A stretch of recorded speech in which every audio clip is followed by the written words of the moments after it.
di DKP. Di sini kita podcast. Bersama aku Nabila Zaharani, tapi gak mungkin dong kalau aku sendirian. Aku udah ajak narasumber spesial yang bakal nemenin kita menggali topik yang bakal kita bahas, yaitu Devira. Apa kabar nih? Alhamdulillah baik. Jadi sekarang kita mau bahas apa nih, Bil? Jadi topik yang bakal kita bahas kali ini yaitu teks eksplanasi. Karena masih banyak juga nih yang bingung apa sih teks eksplanasi itu. Nah, sebelumnya kamu udah paham belum apa itu teks eksplanasi? Oh, teks eksplanasi ya. Menarik sih, soalnya aku juga belum sepaham itu tentang teks itu. Iya kan, makanya sekarang kita bakal bahas ini sedetail mungkin supaya lebih paham apa itu teks eksplanasi. Jadi dengerin sampai habis ya. Nah, Dev, di sekolah kamu pasti punya circle yang sefrekuensi kan, yang sering bareng kamu? Iya, aku temenan sama beberapa orang yang sependapat sama aku. Nah, itu tuh salah satu contoh dari eksplanasi tahu. Oh ya? Aku baru tahu. Aku pikir teks eksplanasi itu cuma tentang fenomena alam. Enggak juga. Teks eksplanasi itu bukan cuma ngejelasin proses terjadinya fenomena alam doang, tapi juga tentang fenomena sosial budaya maupun ilmiah secara logis atau sistematis. Oh, jadi teks eksplanasi itu bertujuan buat ngejelasin proses terjadinya suatu fenomena hati? Ya, benar banget.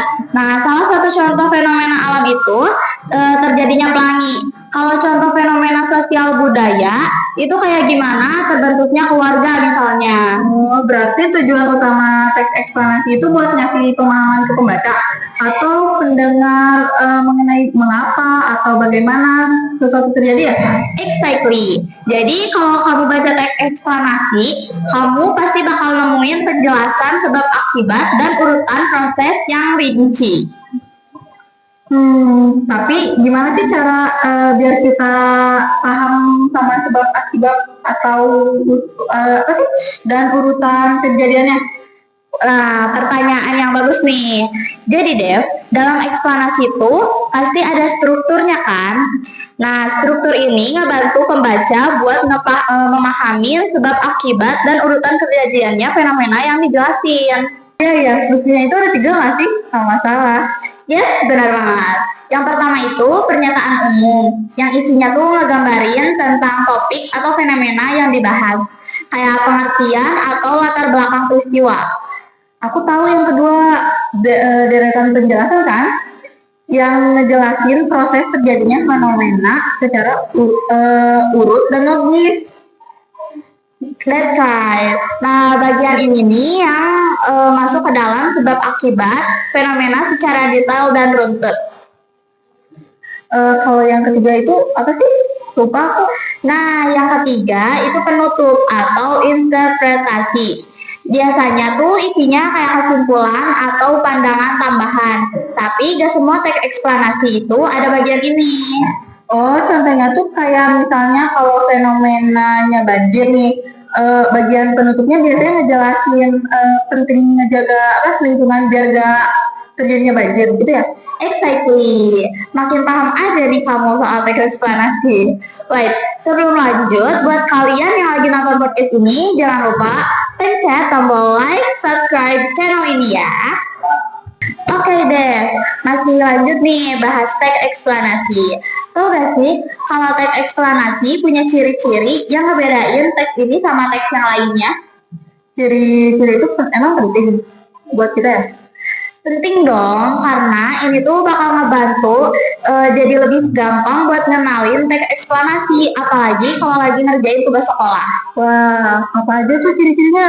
Ciri-cirinya itu ilmiah, logis, dan teoritis, faktual juga informatif. Mantap banget nih, berarti semua pernyataan yang ada di teks eksplanasi itu harus sesuai sama teori yang nyata dan udah teruji ya? Betul, jadi semua hal yang ada di teks ini harus sesuai dengan fakta dan keadaan sebenarnya. Nah, dari tadi kita udah ngebahas tentang teks eksplanasi dari pengertian, struktur, terus ciri-ciri. Nah, pasti sekarang kamu udah lebih ngerti kan apa itu teks eksplanasi? Alhamdulillah, sekarang aku jadi lumayan ngerti tentang eksplanasi lebih dalam. Sekarang boleh dong kamu jelasin secara singkat salah satu contoh teks eksplanasi ke penonton biar lebih paham lagi nih. Boleh banget dong.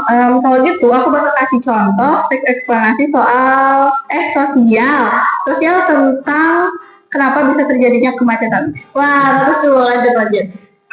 Kemacetan di kota besar biasanya terjadi karena banyaknya jumlah kendaraan yang gak sebanding sama kapasitas jalan. Selain itu, minimnya penggunaan transportasi umum dan perilaku pengendaraan yang gak tertib juga memperburuk situasi. Waktu sibuk seperti pagi dan sore hari menjadi puncak kemacetan karena banyaknya orang yang berangkat dan pulang kerja secara bersamaan. Widih, jago. Sekarang kamu makin paham dong ya teks eksplanasi itu kayak gimana. Semoga teman-teman yang lagi nonton juga jadi paham ya apa itu teks eksplanasi. Ternyata teks eksplanasi itu gampang juga ya.